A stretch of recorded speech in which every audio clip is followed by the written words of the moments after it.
Not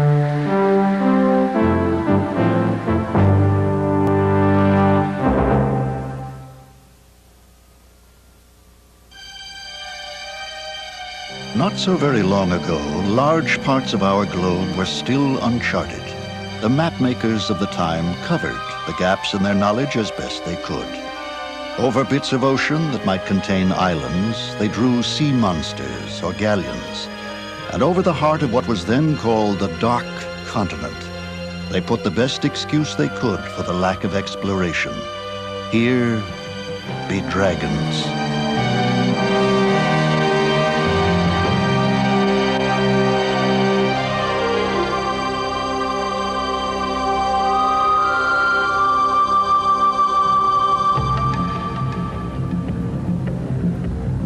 One of the last major areas on Earth to be mapped was East and Central Africa, the mysterious and mythical source of the mighty Nile.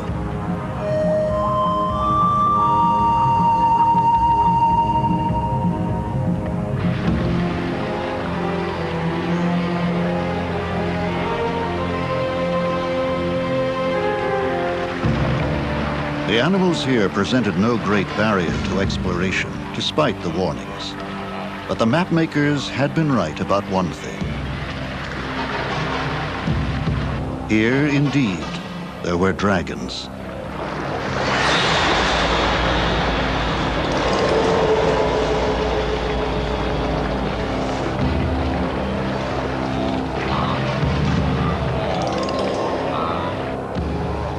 The dragons were Nile crocodiles. 200 million years ago, the Earth was ruled by dragons.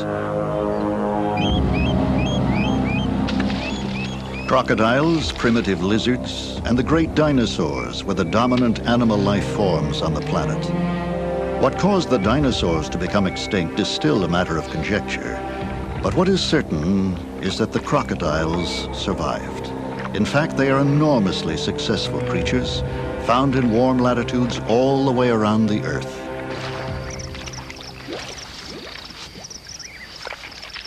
Like all reptiles, crocodiles are cold-blooded.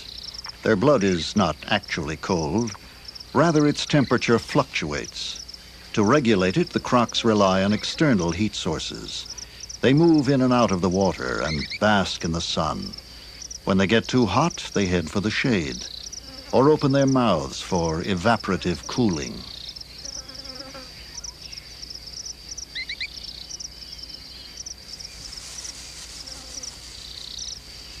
If they're still too hot, or if they're disturbed, they slip back into the water.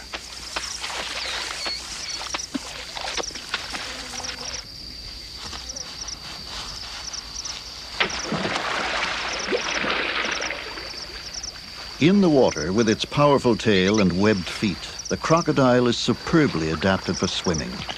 Its nostrils, eyes, and ears are all arranged just above water level, so it can lie in wait for prey with its head barely showing.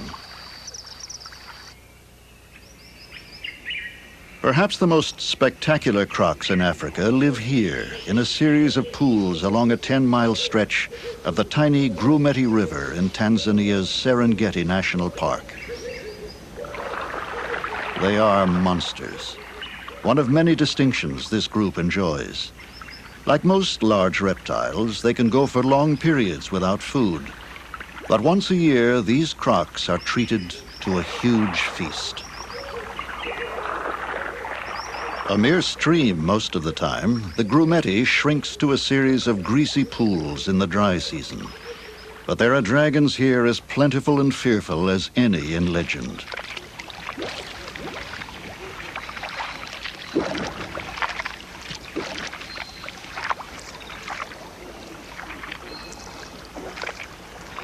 It is early in the dry season. The dominant males have begun courtship. Crocodiles have a fierce appetite for mating, no less than for meat.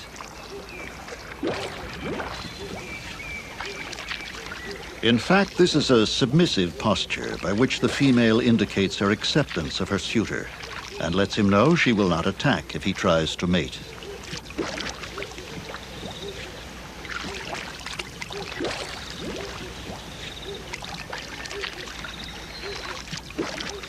Mating takes place in shallow water. 1 month later, the eggs will be laid.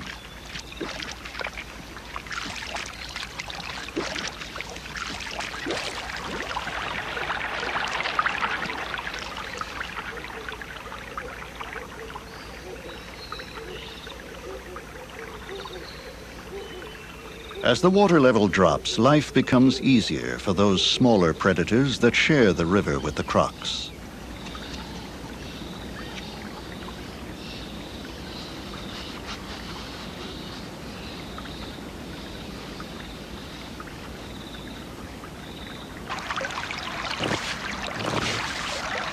The marsh mongoose is a solitary creature. It feeds mainly on crabs and shellfish it finds in the shallows with its nimble and sensitive hands. This one is after mussels, which he will break by throwing against a rock.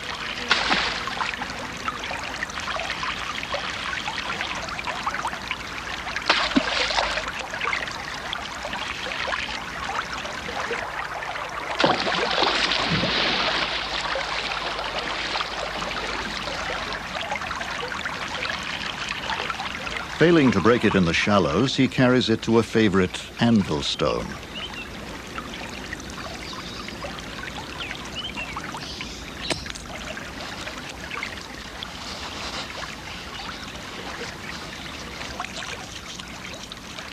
Mongooses are sometimes caught and eaten by crocodiles, but like many of the small creatures along the river, they've learned to live with danger.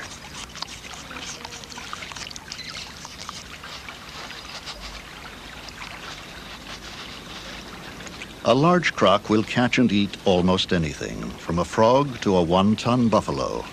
It will scavenge, too.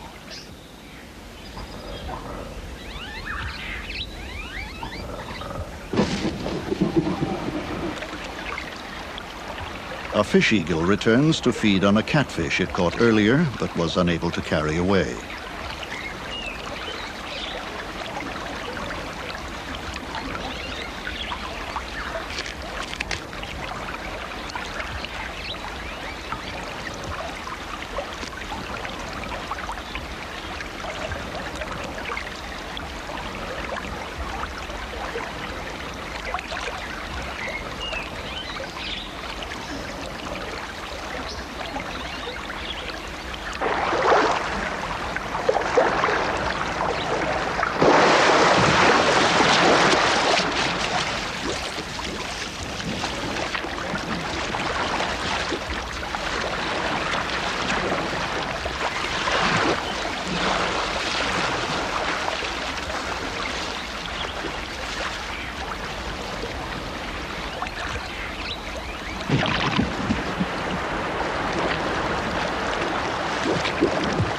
For most of the year, the Grumeti River crocs make do with such slim pickings.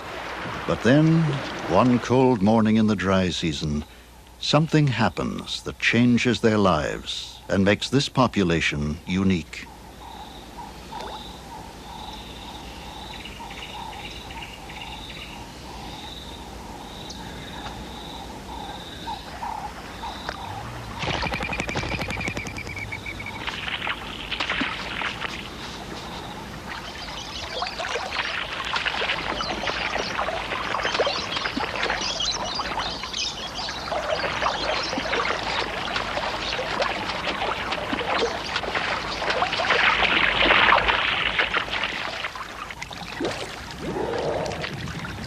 There is a rumbling in the distance that the older crocs recognize and respond to. The wildebeest are coming. There are over 1 million wildebeest on the Serengeti, and every year their migration in search of grass and water brings them to Grumeti and to these pools.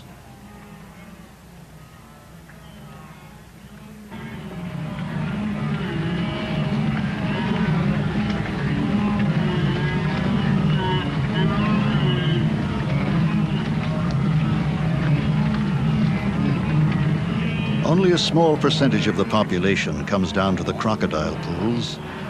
The chance that any of them have drunk here before is small, so they are unaware of the danger. The calves are only 6 months old, so they have never seen a crocodile in their lives.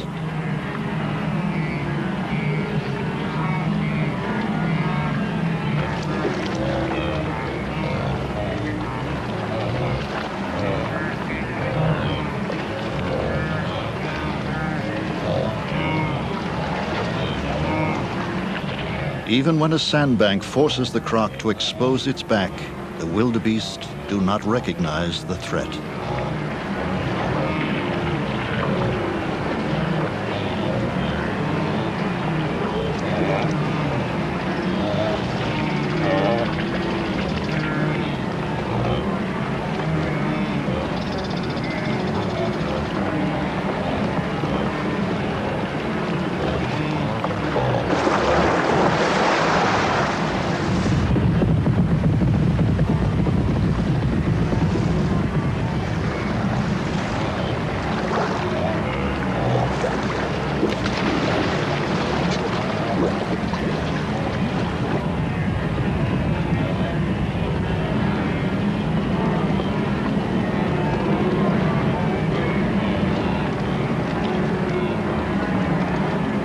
Baboons generally bark a warning when they spot a predator, so they make good watchdogs for the herd.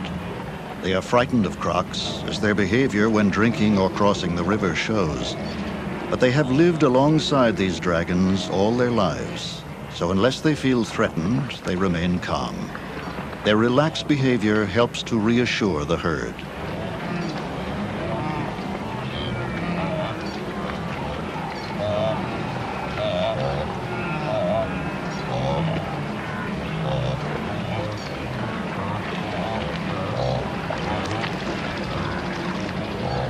But even without crocodiles, drinking is always a dangerous time. The wildebeest are braced for flight, so the crocs miss many more than they catch.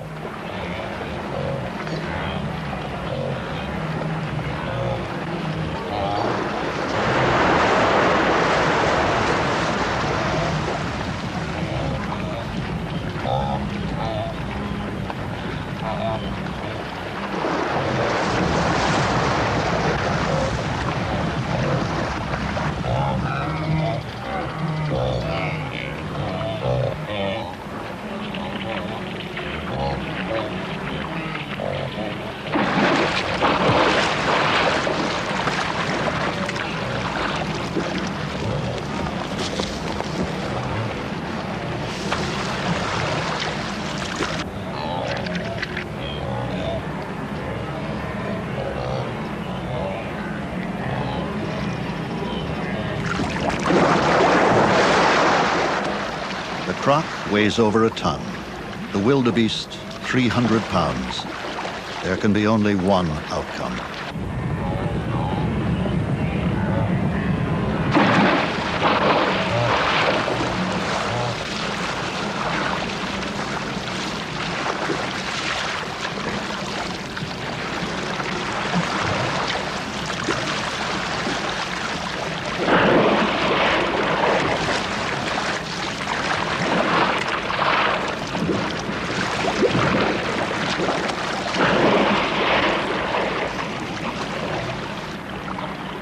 A crocodile's jaws are designed like a steel trap, with teeth like spikes to hold prey.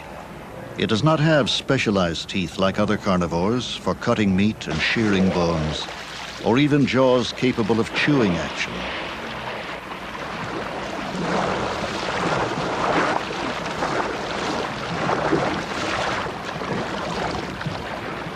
Some Africans call it the animal that kills while it's smiling.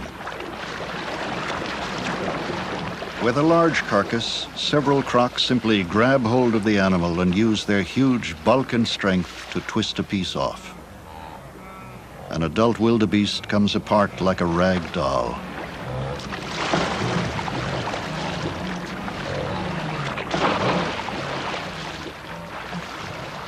Cooperating in this way to break up a carcass and share the meat shows a high degree of social organization and is very unusual among reptiles. The wildebeest drink at these pools for only a week or two, but in that time the crocs become completely engorged. The metabolism of a large crocodile is so slow that, like a python that has swallowed a goat, it will not need to eat again for many months. In fact, some of the largest crocs may not eat anything substantial until the migratory herds return. On this little river, the annual wildebeest feast sustains a population of crocodiles that is probably the largest and most exciting in Africa.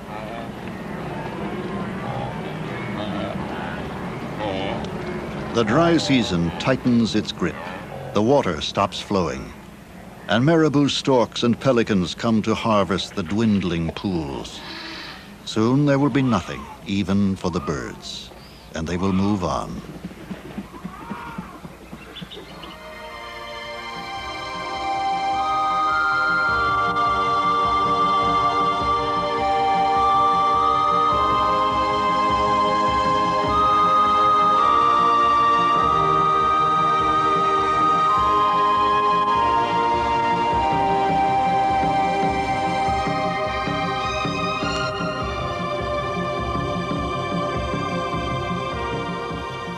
The Grumeti flows west through the Serengeti National Park and joins the waters of Lake Victoria. This is Africa's largest lake, and it in turn empties into Africa's longest river, the Nile. Then in northern Uganda, most of this mighty flow is suddenly squeezed through a 27-foot gap, the Murchison Falls.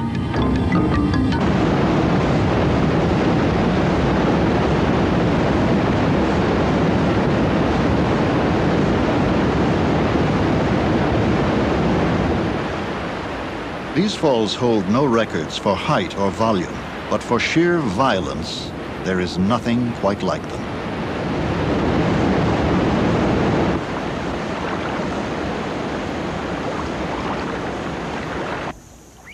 Downstream, where the river spreads itself out again, the dragons are nesting. On the same beaches they use every year, the females dig down a couple of feet and lay up to 80 eggs, each about the size of an elongated tennis ball. They are incubated by the heat of the sun, but the females lie on top of the nests to protect them from predators. This makes the beach a safer place for other would-be egg layers as well.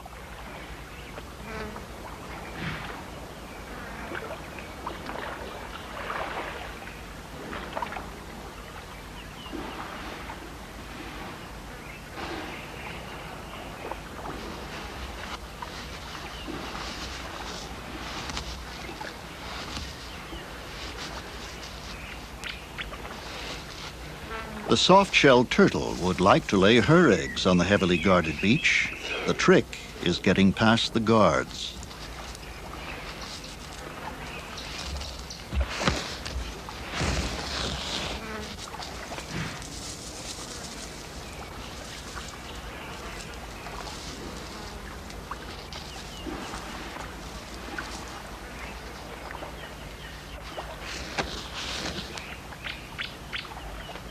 This may look like a dangerous encounter for the turtle, but her shell works as a shield. This time, she is let off. She'll return, though. The benefits of nesting on a protected beach are worth the risks. Weavers, too, find it worthwhile. Though their tightly woven nests are safe from most predators, they are vulnerable to snakes and monitor lizards that the crocs will chase away.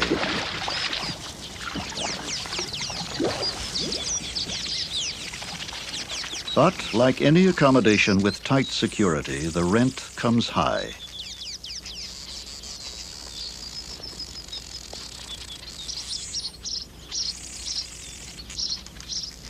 Any tenant that does not take reasonable precautions may end up paying in full for the benefit of the colony.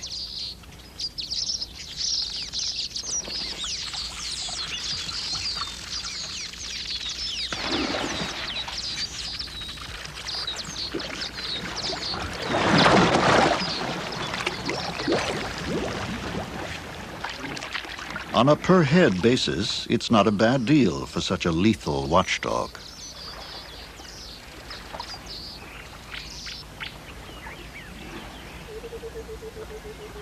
The water thickney, or dickup, has forged an uneasy alliance with the crocodile.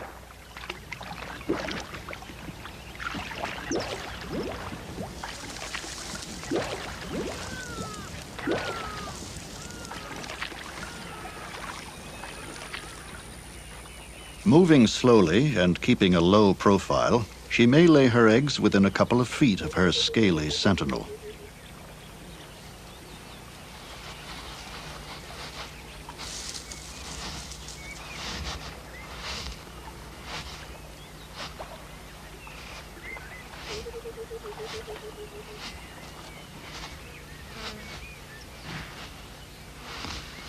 The turtle, the weaver, and the dickup are all seeking protection. And this is what they fear. The monitor lizard is a pint-sized dragon that grows to about 5 feet. Alert and efficient predators, their favorite food is eggs. Anybody's eggs. On another beach, where there are no crocodiles, spur-winged plovers are nesting. The birds will put up a brave defense, but without the fear of crocodiles to deter it, the lizard can make a leisurely search.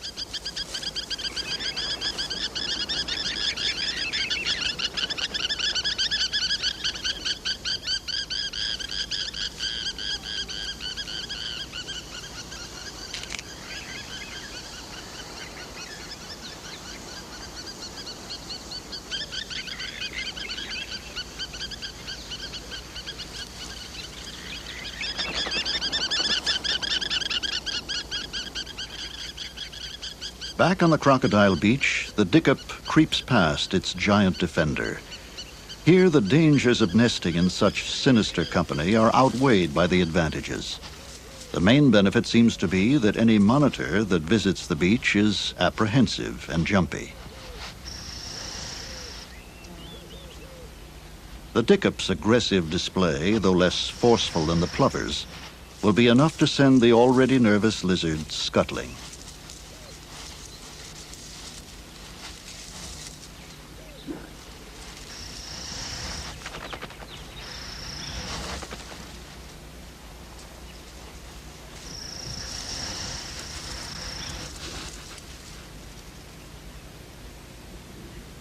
For 90 days, this beach has been a safer place for several species, thanks to the guardian female crocodiles. Their concern, of course, has been solely for their own eggs, and now their devotion is rewarded.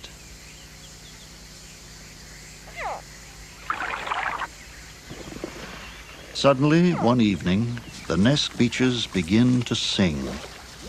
Below the sand, inside the eggs, the young crocodiles are signaling that they are ready to break free.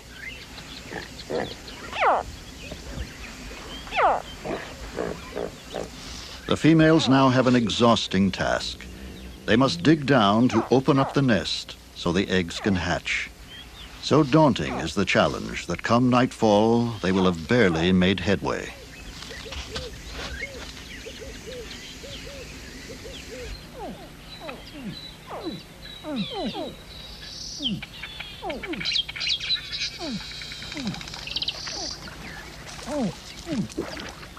At dawn, a female comes ashore to finish digging out her young.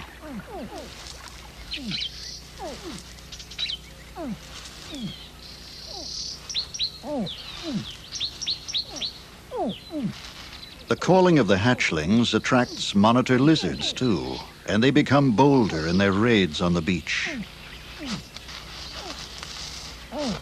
This one has found a turtle's nest out on the edge of the beach.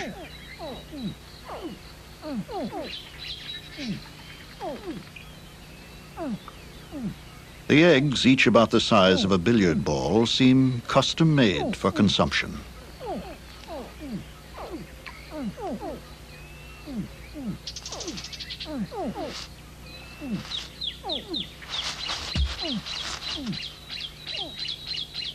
Several nests may hatch at the same time, but the females have no problem recognizing their own. The young crocodiles cannot break free until the nest is opened up. And sometimes the female must dig down 2 feet or more, something she is not well adapted to doing.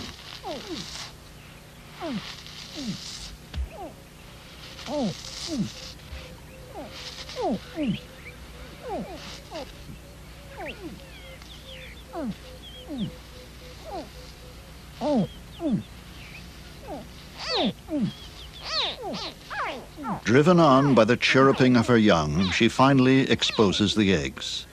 Many hatch explosively, almost as soon as they are uncovered.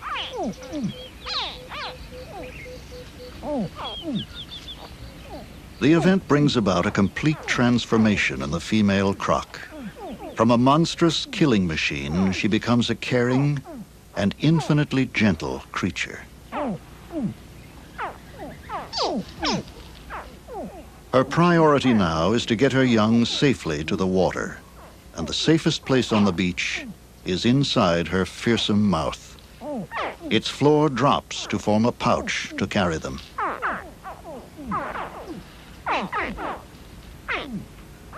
The hatchlings beg to be picked up, but she also picks up the unhatched eggs, and with great precision squeezes them just enough to crack them open.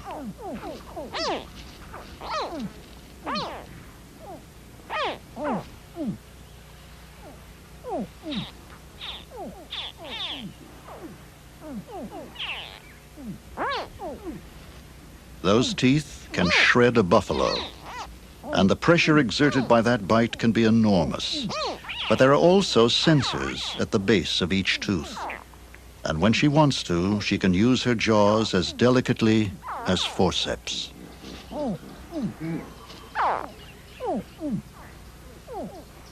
The monitor lizards know their chance will come, because when she has about 20 young in her pouch, the female must take them down to the river, leaving the nest unguarded.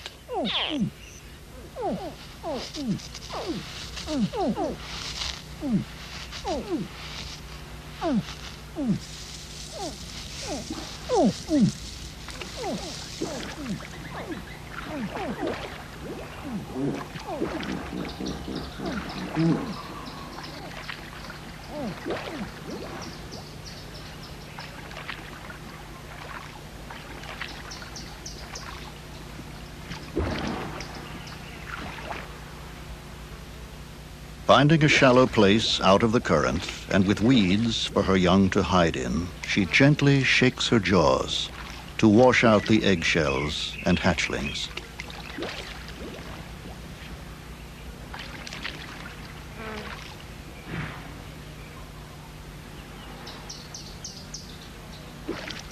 It is a dangerous new world for these babies, but the female cannot spend any time settling them in.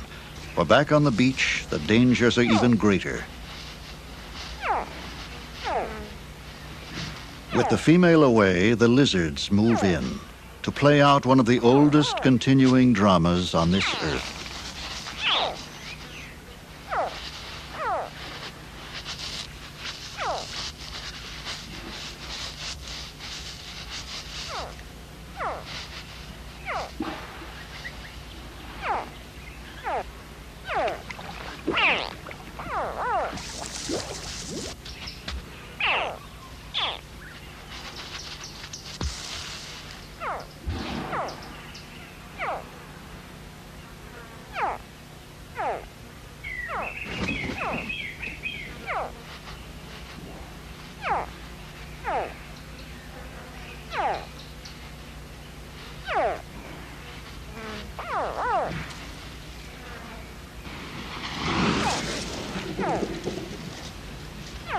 A large female lays up to 80 eggs a year and may breed for 50 years.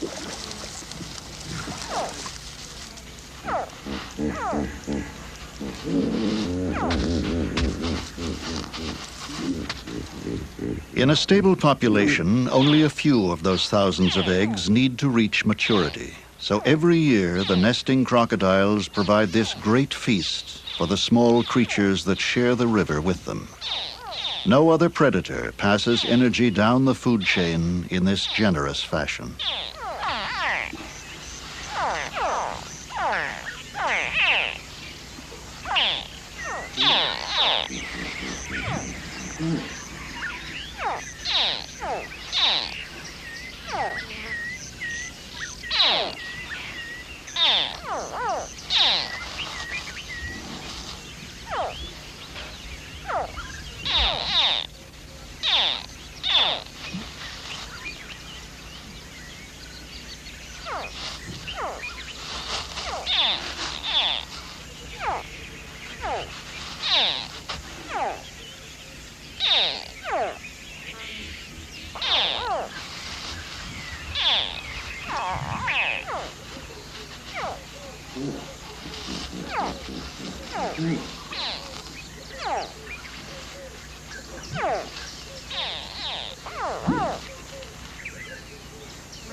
Back in the water, the scent of the eggshells has attracted fish, which come to tear out the membranes.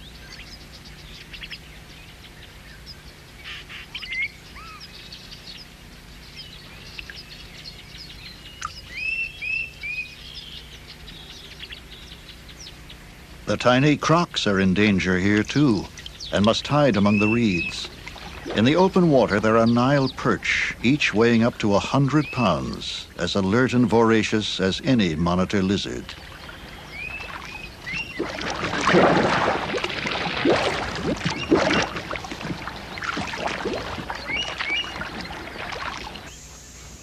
The Dickop's egg has hatched, and now that the monitors are bolder, both adults are kept busy holding them at bay.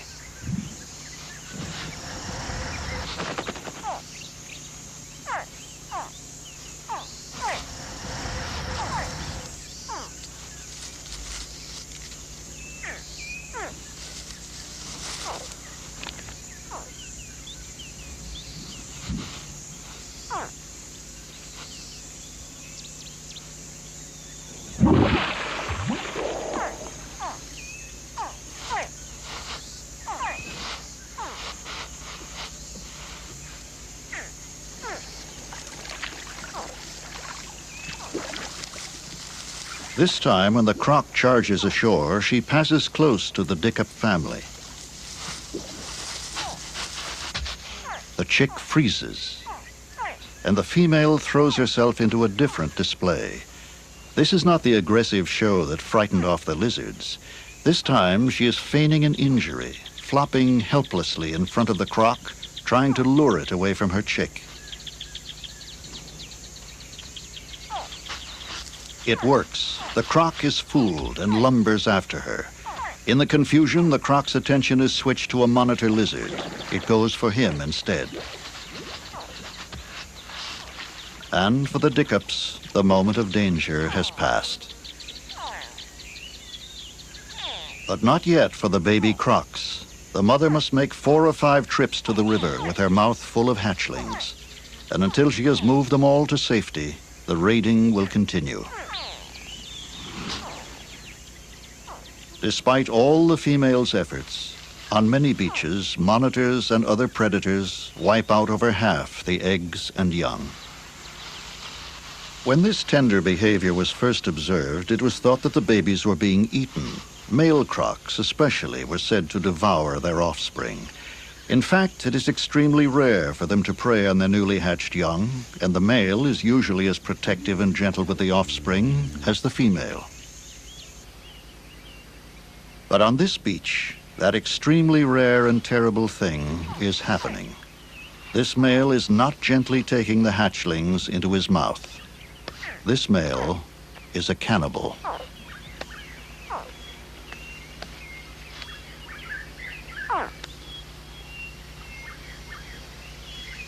Whether he is the father of these young or a stranger, he is intimidating to the female.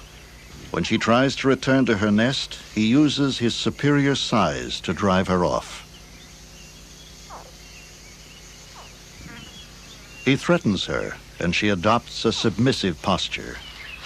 She moves off, leaving him to return to his gruesome meal.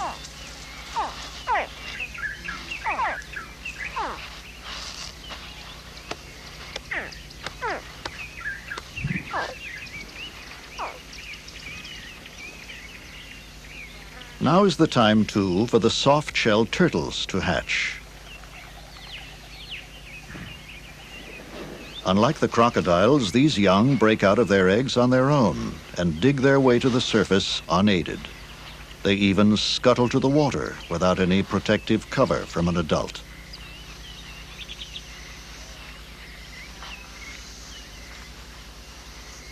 Their mothers did provide some protection. They laid their eggs on a crocodile beach, where they had the benefit of those heavyweight guards.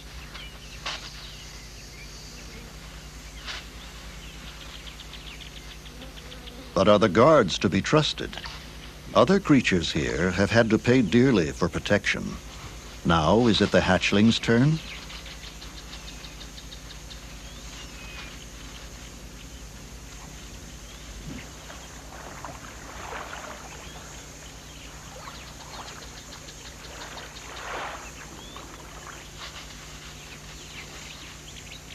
After 200 million years of coexistence with the crocs, the turtles have nothing to worry about.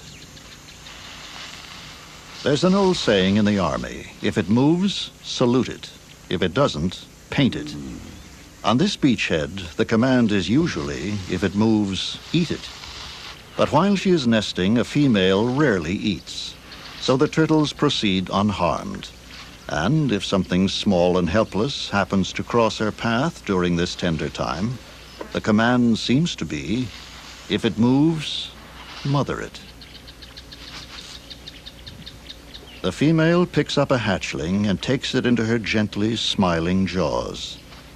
The attacks the turtle's mother suffered to lay her eggs near the crocodiles have paid off. Her young get a relatively safe passage across the beach. And one of them even gets carried down to the water.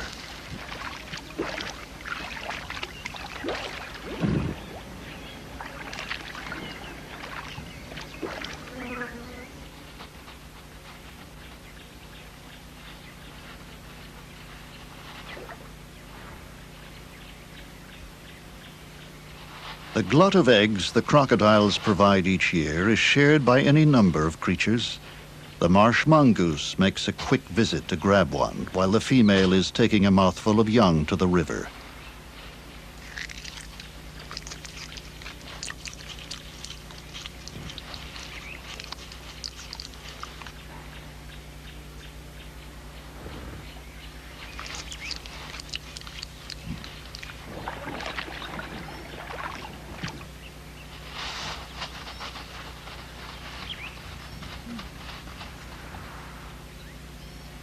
Birds come to eat the eggshells, to get the calcium they need for their own eggs. African pied wagtails, striped swallows, and long-tailed starlings.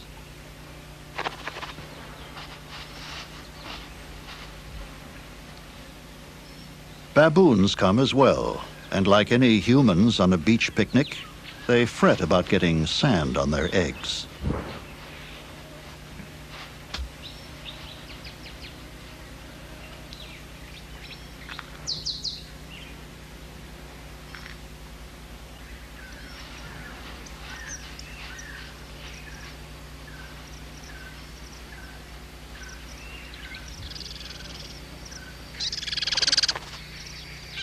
The gray-headed kingfisher uses the old crocodile nest as a start for its own excavations. Diving beak first at the small bank the crocs have provided, the kingfishers make a start on a hole that will eventually be a couple of feet deep.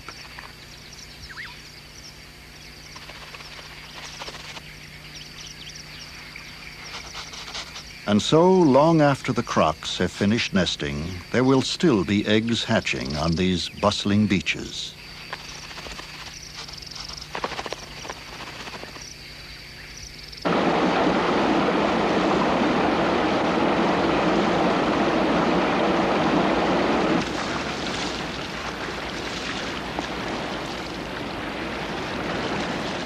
For their first few days, the 10-inch hatchlings live off their yolk sacs. and stick together close to the place they first swam out of their mother's jaws.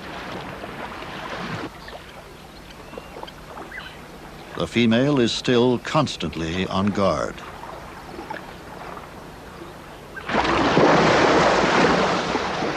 She defends her stretch of shoreline against intruding crocs. Still, most of her young gradually fall prey to predators, both in and out of the water. 90% will die in the first year.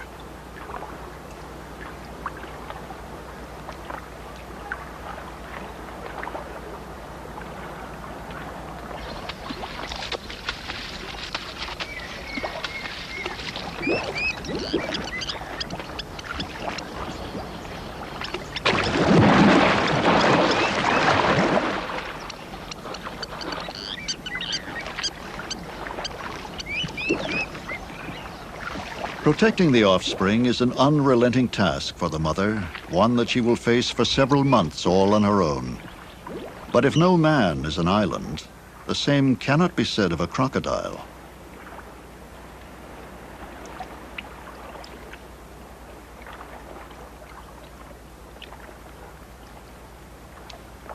For their first couple of months, the young find a perfect refuge atop their mother. They all gather on her back as soon as she is available for basking, giving a whole new meaning to the idea of babysitting.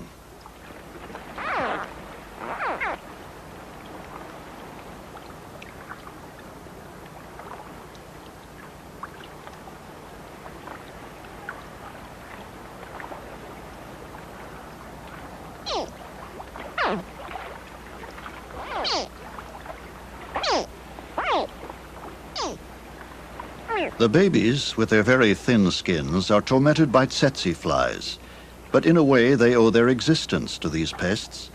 Tsetses are the carriers of sleeping sickness, and this part of the Nile was made into a national park only because this disease had depopulated the area and made it uninhabitable for humans.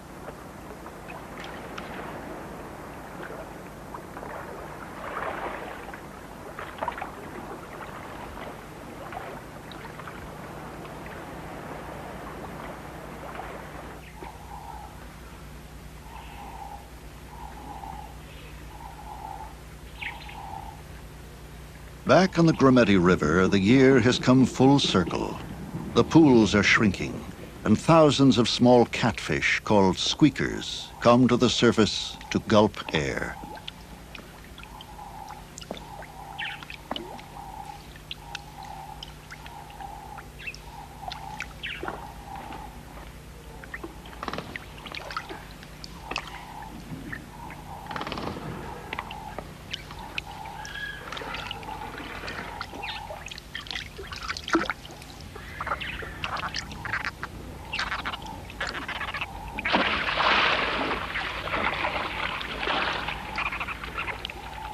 The wood stork catches them with ease. And even small crocs are tempted to take advantage of the weakened fish. In their first year, crocs mainly eat insects. Later, they move up to tadpoles, frogs, and fish. This one is trying to move up a little too fast.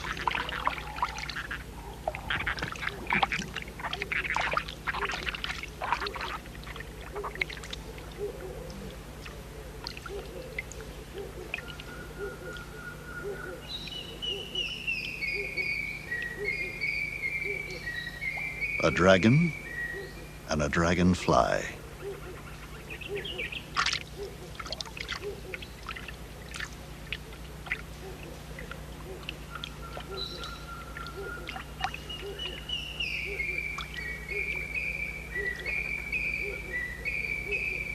The youngsters keep away from the adults now and gather in these mixed age groups. They grow about a foot a year at first, slowing down as they get older. It will be 10 or 15 years before they are ready to tackle a wildebeest.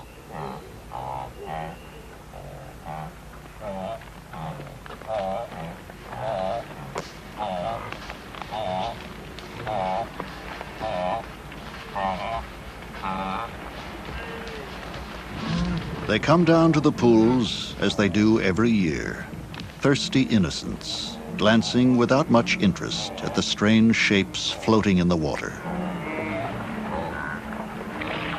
And as always, there is a week or two of primeval carnage until the crocs are full.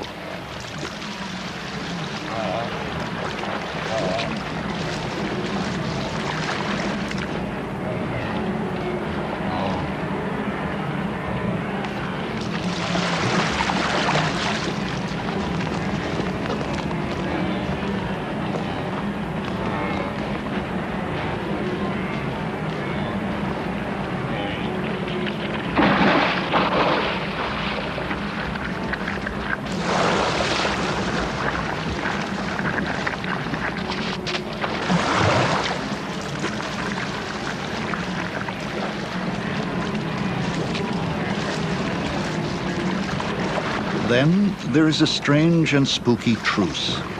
Like human diners contemplating the dessert tray, the crocodiles cannot resist looking, but neither can they eat another thing.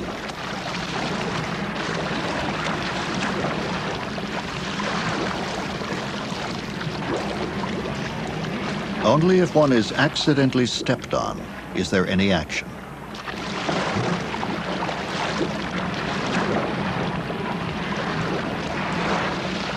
There can be only one outcome. Or can there?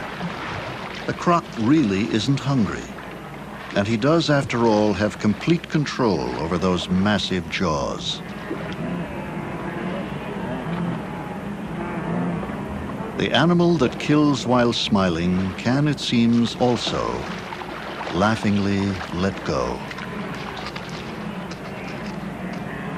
Incredibly, the wildebeest walks away, unworried and unmarked.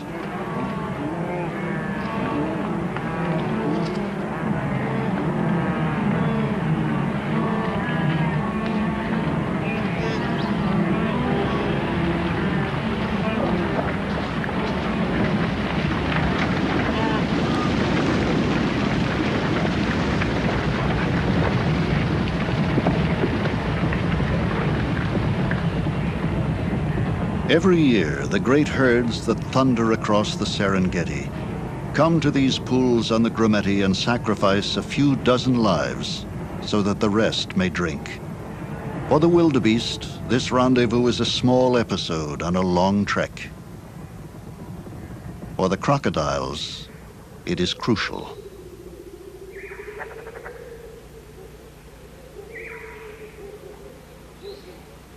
These 16-footers are among the largest and heaviest crocs in Africa. A few could live along the Grumeti on a diet of catfish, but not this collection of monsters. Just as many of the small creatures along the river rely on the annual banquet of crocodile eggs, this unique population of crocs relies on the yearly feast provided by the migrating herds. They thrive only because of the wildebeest. Africa is speckled with great lakes and laced with wide rivers. A puny stream that a baboon can jump over in the dry season, the Grumeti is the last place you would expect to find such a spectacular show put on by the world's most dramatic reptiles. Today there are no more blank spaces on the map. But even as satellites chart our planet with impressive accuracy, over this little corner of the Serengeti could still be written, here be dragons.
in the pages of National Geographic magazine.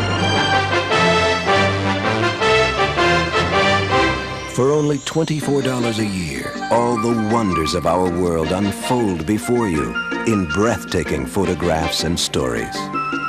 No other magazine captures life in such dazzling color. Join the society and you'll enjoy award-winning photographs that celebrate life's wonders. And open your eyes to the remarkable diversity of our world. Whether you're trekking across Africa or racing to adventure, National Geographic magazine takes you far beyond ordinary reporting for extraordinary behind-the-scenes stories. Stories you won't find anywhere else. Throughout the year, you'll also receive up to 6 valuable reference maps that chart yesterday's world and today's with uncompromising accuracy. As a Society member, you'll help support important scientific research, like Jane Goodall's 30-year study of chimpanzees. National Geographic magazine, award-winning photographs you'll never forget, captivating articles that take you along each step of the way, and outstanding maps that expand your knowledge of the world. National Geographic promises you the best and nothing less.